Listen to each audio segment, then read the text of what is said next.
સ્વાગત છે તમારું। આજે આપણે સોજીનો એક નવો નાસ્તો બનાવીશું અને એકદમ હેલ્ધી અને એકદમ છોકરાઓને પણ મજા આવે, નાસ્તામાં સવારે પણ બનાવી શકીએ એવો આપણે સોજીનો નાસ્તો બનાવીએ। તો ચલો એના માટે આપણે સ્ટાર્ટ કરીએ બનાવવાનું। તો જો મિત્રો મેં આપણું સોજી પલાળી દીધો હતો અડધા કલાક પહેલા અને ફૂલીને મસ્ત થઈ ગયો છે। મેં ટોટલ આ 3 બાઉલ જેટલો સોજી લીધો હતો અને ઝીણો લીધો હતો સોજી, એટલે એકદમ આપણો ફૂલીને મસ્ત થઈ ગયો છે। અડધો કલાક એને પલાળીને રાખ્યો હતો અને હવે આપણે એમાં આ અડધું કેપ્સિકમ છે છાશ અને પાણી બંનેમાં મિક્સ કરીને પલાળી દીધો હતો।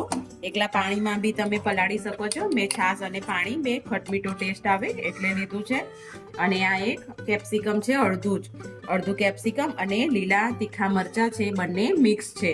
તીખું તમે તમારા સ્વાદ પ્રમાણે લઈ શકો છો। મેં પેલી ઝીણી લાલ મરચી આવે છે એ લીધી છે, એને એડ કરીશું। અને 2 મોટી ડુંગળી છે એ લઈ લીધી છે, એને પણ એડ કરી દેશું। અને 2 નંગ ટામેટા છે તો એને પણ આપણે મિક્સ કરી લેશું અને આપણો નાસ્તો એકદમ મસ્ત બનીને તૈયાર થશે। આ જગ્યા ઉપર આપણને પાણીની જરૂર પડે તો આપણે પાણી રેડીશું અને આ રીતે પહેલા મિક્સ કરી લેશું। એમાં સ્વાદ પ્રમાણે મીઠું લઈ લેશું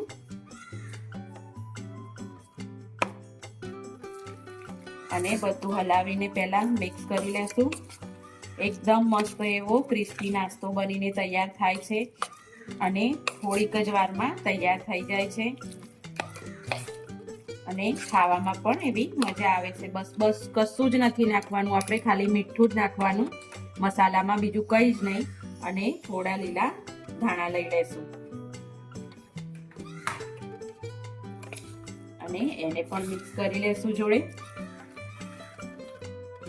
તો આપણું બેટર થોડું આપણને જાડું લાગે છે, થીક જેવું, આમ પડતું નથી ચમચીમાંથી, તો થોડું એવું આપણે પાણી એડ કરીશું અને મિક્સ કરીશું। એકદમ વધારે પાણી નથી રેડી દેવાનું, આપણું માપનું થીક બેટર રાખવાનું છે। ચમચીમાંથી ઇઝીલી પડી જાય, આપણને થોડી જરૂર લાગે છે તો થોડું પાછું પાણી એડ કરીશું।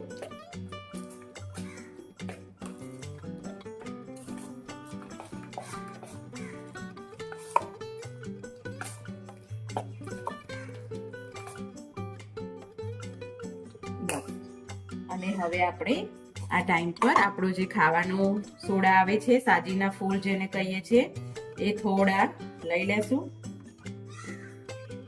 અને એના પર થોડું એ એક્ટિવ થઈ જાય એટલે લીંબુનો રસ લઈ લેશું એના ઉપર અને મિક્સ કરી દેશું આ રીતે।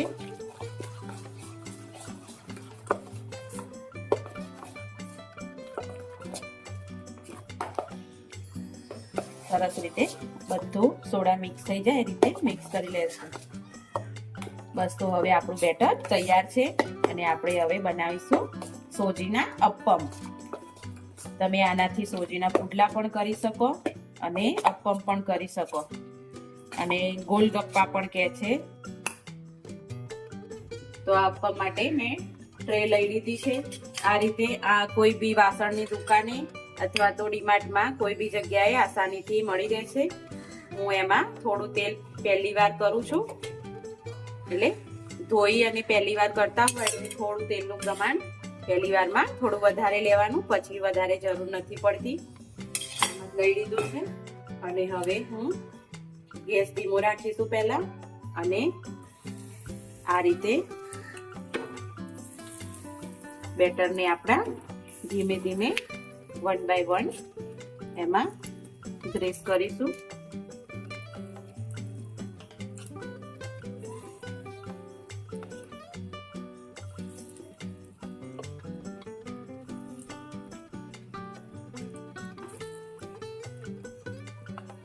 મસ્ત એવો આપણો હેલ્ધી નાસ્તો બનીને તૈયાર થશે થોડીક જ વારમાં।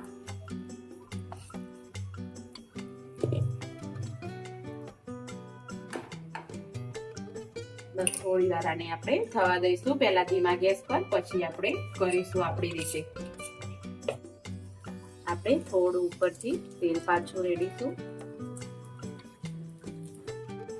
તો આપણો આ એક ચમચીની મદદથી આપણે ધીમે રહીને આને પાછું પલટાવી દેશું આ રીતે. જો એકદમ મસ્ત એવું ચડી ગયું છે. એક બાજુ આપણું મસ્ત એવું અપ્પમ બધાને એ રીતે 1 બાય 1 બધાને પલટાવી લેશું.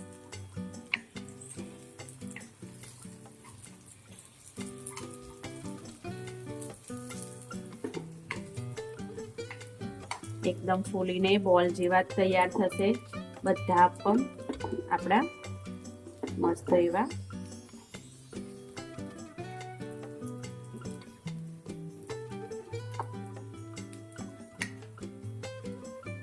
જો એકદમ ઈઝીલી એકદમ આપણું અપ્પમ રાઉન્ડ શેપમાં ફરી જાય છે. ચડી જાય એટલે પછી તો જાતે જ એનું પ્રોસેસ ચાલુ થઈ જાય. એકદમ દેખાય છે ને કે એકદમ કિનારીથી મસ્ત એવા ચડી ગયા છે એટલે આપણે પલટાઈ દેવાનો ટાઈમ થઈ ગયો છે.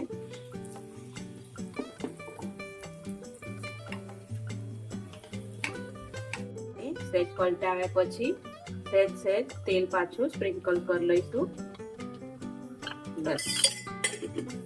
અને થોડી વાર પાછું આને થવા દઈશું ધીમા ગેસ પર પહેલા અને પછી આપણે ફાસ્ટ કરીશું. તો બધા અપ્પમ આપણા ચડી ગયા છે. કોઈ ગોલગપ્પા પણ કહેતું હોય છે આને.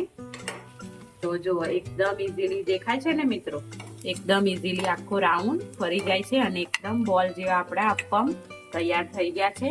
મેં ગેસની ફ્લેમ ફૂલ કરી છે થોડી વાર માટે કે આવા થોડા ક્રિસ્પી જેવા બને ઉપરનું પણ.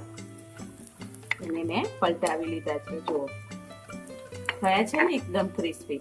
હવે આને કાઢી લેશું.